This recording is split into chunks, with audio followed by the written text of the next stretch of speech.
Matua vote বিজেপির সাথে আছে আশাবাদী বিরোধী দলনেতা শুভেন্দু অধিকারী। 18 জুন ইচ্ছাপুর লেনিন নগরে সাম্প্রদায়িক অস্থিরতার পরিবেশ তৈরি হয়। তারপর থেকেই লেনিন নগরে সাধারণ মানুষের সাথে দেখা করার ইচ্ছা প্রকাশ করেছিলেন শুভেন্দু অধিকারী, যদিও আইনি জটিলতার কারণে তা সম্ভব হয়নি। তার সাথে ছিলেন ব্যারাকপুরের প্রাক্তন সাংসদ অর্জুন সিং, ব্যারাকপুর সাংগঠনিক জেলার সভাপতি তাপস ঘোষ, প্রাক্তন সভাপতি মনোজ ব্যানার্জি এবং বিজেপির নেতা কুন্দন সিং, প্রিয়াঙ্গু পান্ডে ও অন্যান্যরা। সংবাদ মাধ্যমের মুখোমুখি হয়ে বিরোধী দলনেতা বলেন, একটা অপদার্থ প্রশাসন রাজ্য জুড়ে চলছে। মমতা বন্দ্যোপাধ্যায়ের সরকার চালাতে পুরোপুরি ব্যর্থ। তাৎপর্যপূর্ণভাবে মতুয়া ভোট নিয়ে তিনি যথেষ্ট আশাবাদী। তিনি বলেন, মতুয়া দীর্ঘদিন ধরে বিজেপির সঙ্গে রয়েছে, তাই মতুয়া অধ্যুষিত এলাকায় দলের সংসদ বিধায়করা নির্বাচিত হয়েছেন।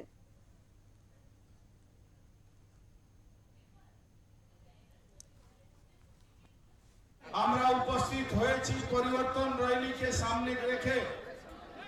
মতুয়ারা আমাদের সঙ্গে আছে।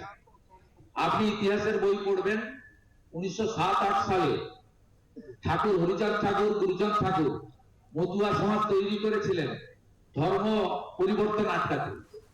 সেই সময় তাদেরকে হিন্দু থেকে ইসলামীকরণ করার কথা বলা হয়েছিল। ঠাকুর আবির্ভাব হয়েছিলেন, মতুয়া সৃষ্টি হয়েছে হিন্দু সমাজকে রক্ষা করার জন্য।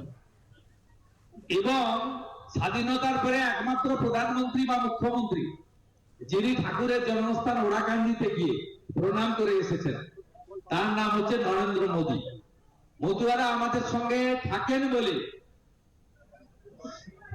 হিন্দু প্রভাবিত বুথে আমরা লিড নিই। জগন্নাথ সরকার থেকে শান্তনু ঠাকুর সব জায়গায় আমাদের এমপিরা যেতেন অন্য বাঙালি হিন্দুদের সাথে, রাষ্ট্রবাদী মুসলিমদের সাথে মতুয়াদের ভোটও আমরা ব্যাপকভাবে পাই বলি। উত্তর 24 পরগনা থেকে প্রতীতি ঘোষের রিপোর্ট, ওঙ্কার বাংলা।